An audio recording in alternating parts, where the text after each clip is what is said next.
Teman-teman, kita Kamis yang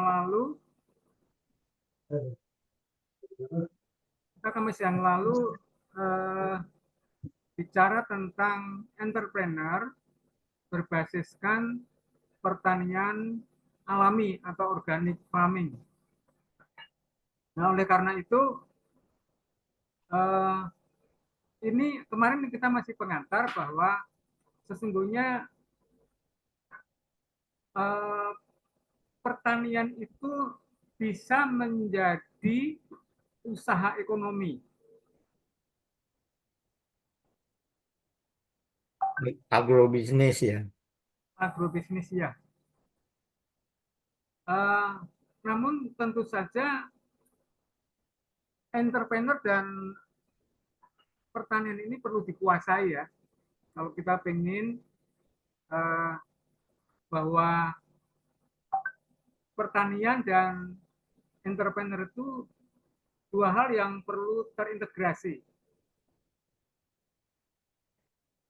Sekarang saya akan share materi-materi. Materinya, tadi udah share screen ya. Ya, teman-teman, saya rindu untuk menularkan ya. Karena pada dasarnya sejak 15 tahun yang lalu, saya sudah bermain di ranah ini, entrepreneur berbasiskan pertanian. Waktu 15 tahun yang lalu kami masih berfokus kepada berfokus kepada hidroponik, aquaponik, sekarang konvensional, sekarang tradisional.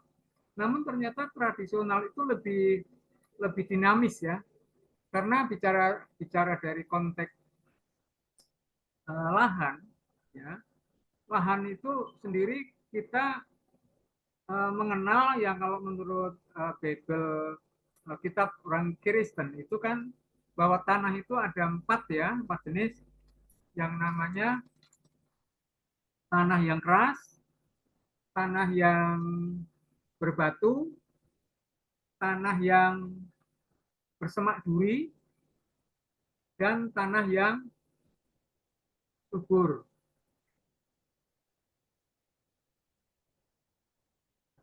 Muncul ini lagi. Oke. Saya akan agak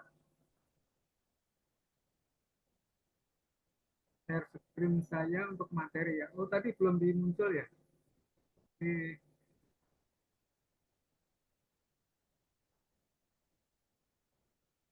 nampaknya laptopnya yang perlu diperbarui. Oke, uh, secara singkat gini. Jadi karena kita bicara sekarang ini kan bagaimana kita bertani, berkebun yang mudah, yang murah dan efektif. Itu yang kita sampaikan di dalam pengantar waktu itu. Ya, pada pengantar itu waktu itu tuh adalah bagaimana kita berkebun itu secara mudah, secara murah dan secara efektif. Tentu saja saya bisa ngomong gini karena memang saya sudah terjun. Eh, yang disebut murah, bahan-bahan itu sedapat mungkin diusahakan dari lokal di mana kita hidup.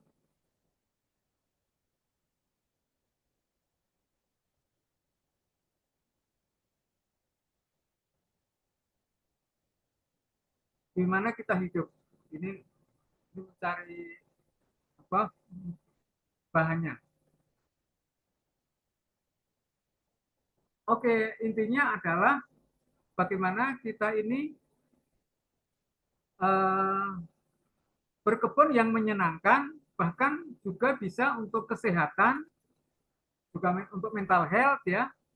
Tapi juga lebih dari itu juga selain murah, mudah, efektif, tapi juga untuk refleksi spiritual. Jadi berkebun ini manfaatnya banyak ya sebenarnya. Teman-teman, jadi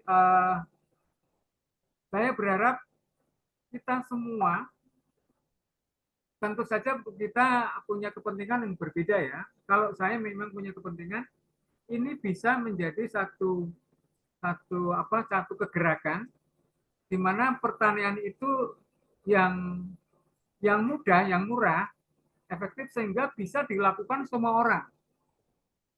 Tidak harus sarjana pertanian, tidak harus banyak baca buku, coba pelajari alam, ya alam.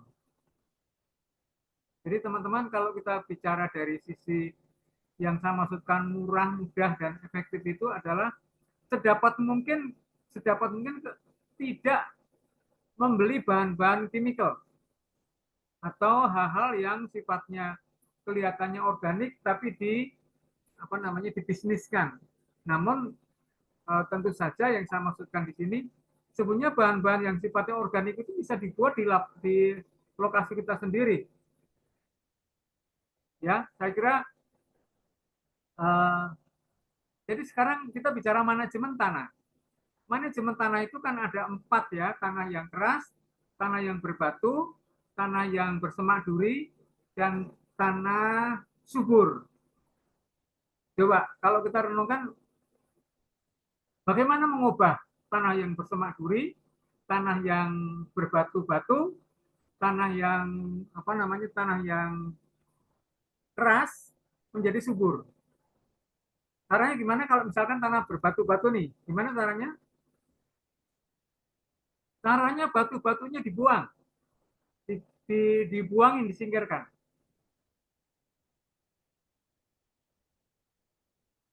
Ini materinya belum ketemu ya, tapi paling tidak ini saya mencoba share langsung bahwa ketika tanah itu berbatu-batu, batunya dibuang. Kenapa harus dibuang?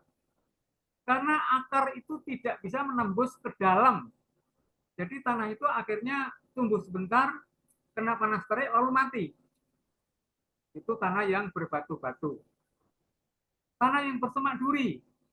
Nah, akar-akar semak itu sebenarnya membuat satu sisi positif, satu sisi tidak positif. Nah, bagaimana bersemak duri itu bisa menjadi subur? Jadi semak durinya dipotongin, dirantasin, terus dicacah, lalu akar-akarnya dicabut, tabur di situ. Itu salah satu cara yang sederhana.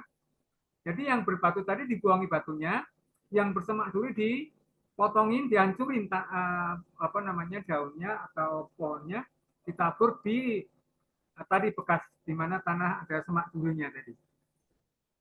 Kalau tanah yang keras itu tanah yang mungkin karena traktor ya, mungkin karena sering dilewati mobil, karena sering barang kendaraan-kendaraan berat ya. Namun ibu bapak jangan lupa bahwa tanah keras itu akibat dari hampir 1 abad ini itu hampir se-Asia itu ya, Asia itu memakai yang namanya Orea, pupuk yang dibuat dari kimia. Kita tahu eranya Soeharto itu memang intensifikasi pertanian dalam rangka swasembada pangan dan memang berhasil cepat karena yang namanya kimia itu memang prosesnya sangat cepat. Tapi jangan lupa akibatnya apa? Akibatnya tanahnya menjadi keras. Akibatnya tanahnya menjadi keras. Oleh karena itu, bagaimana tanah yang keras ini bisa diubah? Nah, karena materinya belum terbuka, saya bilang gini, tanah yang keras itu bisa diubah menjadi tanah yang subur, harus pertama diolah bagian atasnya saja, misalkan ya, tanah yang keras, tanah yang bagus itu tanah yang menjadi poros atau menjadi poros itu tanah yang perak, artinya tidak kayak lempung ya. Jadi tanah yang keras itu di apa namanya dicangkuli kecil-kecil aja nggak apa-apa. Lalu perhatikan tanah poros itu dikasihi ya karena sorry tanah yang keras tadi itu ditambahkan dengan segala sesuatu yang ada di situ. Misalkan daun-daun dicacah, ditabur di situ. Kalau memang di sawah ada sekam, ditabur di situ. Sekam atau hal-hal daun-dedaunan atau akar-akaran di sekitar rumah kita ini dicampur tanah yang keras tadi. Dan dicampur lalu dikasih air, diolah.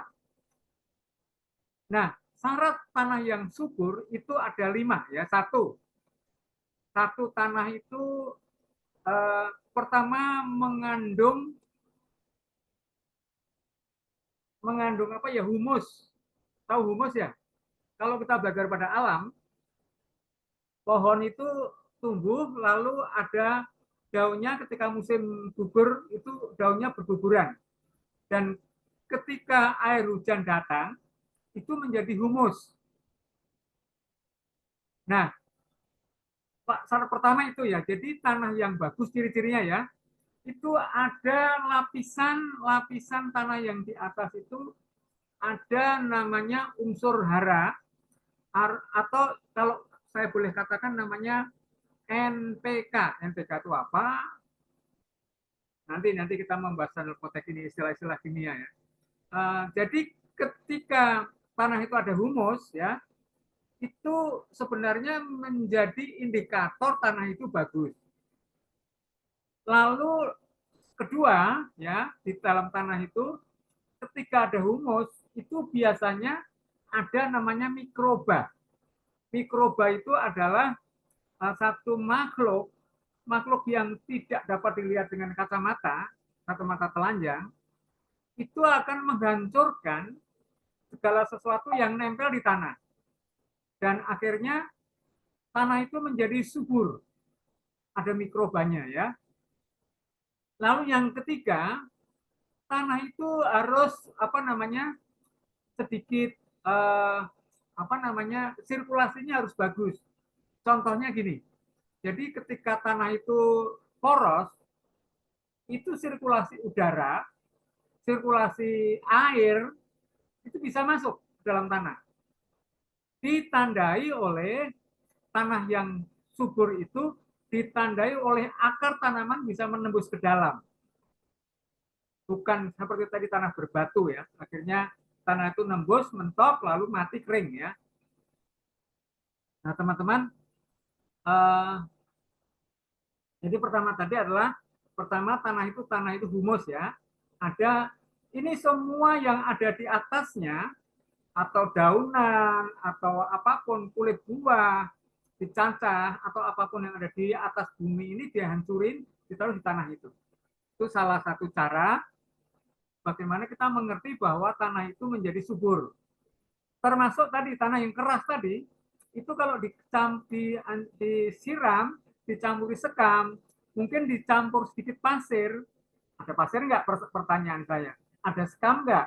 Nah kalau nggak ada sekam dan nggak pasir, dedaunan bisa. Dedaunan bisa. Jadi teman-teman, jadi ciri-ciri tanah yang subur ya, itu pertama tanah yang berhumus, tanah yang ada mikrobanya, tanah yang kandungan NPK-nya seimbang. Lalu yang keempat itu tanah itu kalau istilah yang saya pahami dulu waktu aku belajar pertanian di kawan ya ahlinya, itu pH-nya harus seimbang, netral. pH itu apa ya? Potential of hidrogen. Itu adalah ada satu alat untuk mengukur pH tanah. Namanya ada alat ya, itu memang saya dulu beli ya, untuk mengukur kondisi pH tanah. pH tanahnya diolah lalu di alat dimasukkan ke tanah.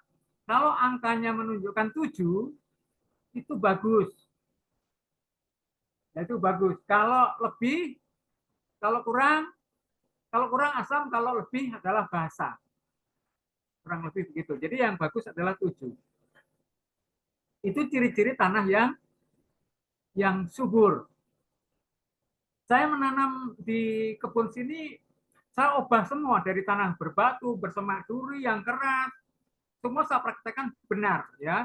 Dan akhirnya semua yang saya tanam tumbuh bagus, lalu berbuah lebat juga yang di dalam flyer itu ya.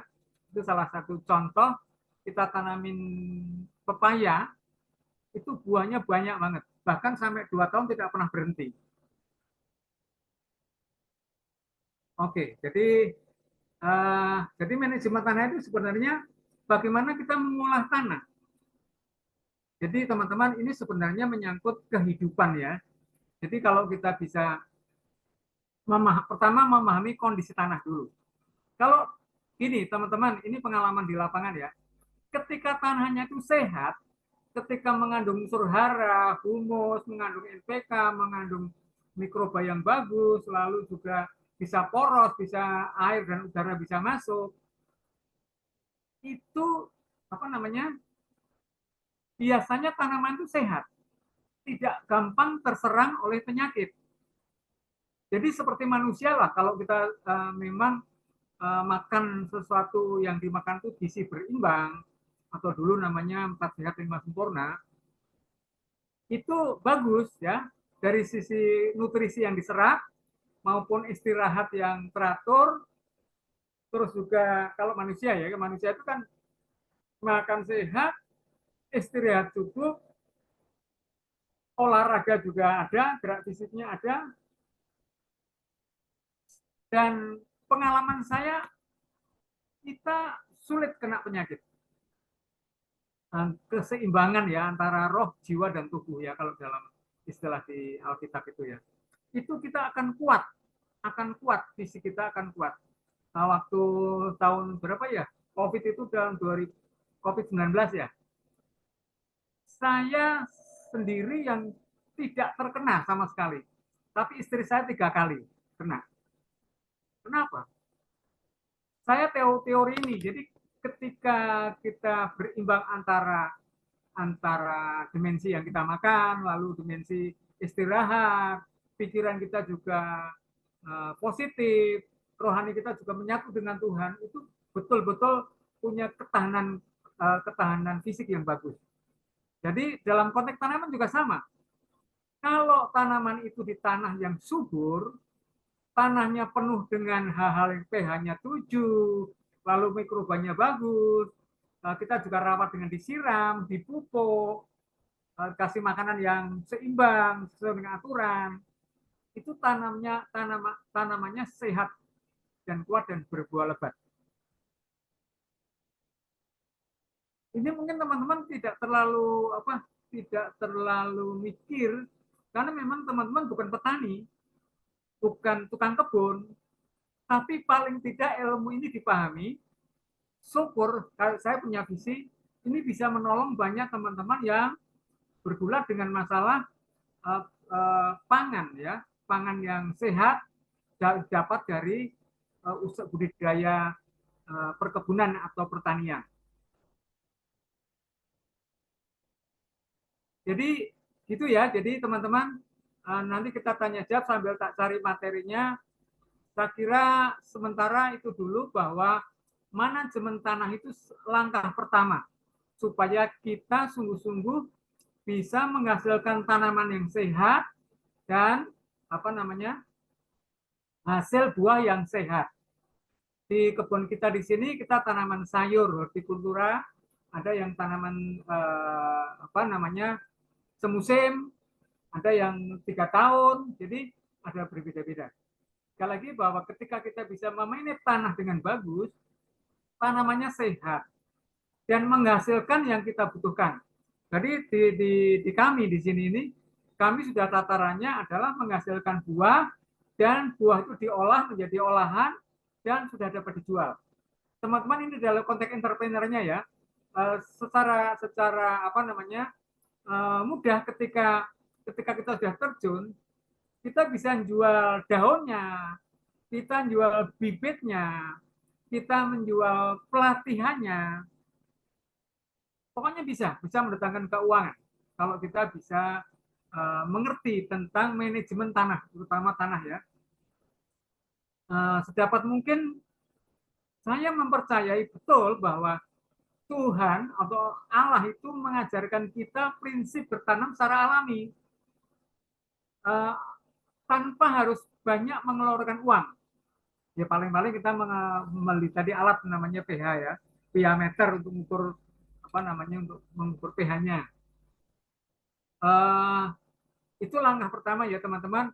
Dari sisi entrepreneurnya, di kami melatih di sini ada kurang lebih 60 orang ya yang berlatih di kebun kita di sini.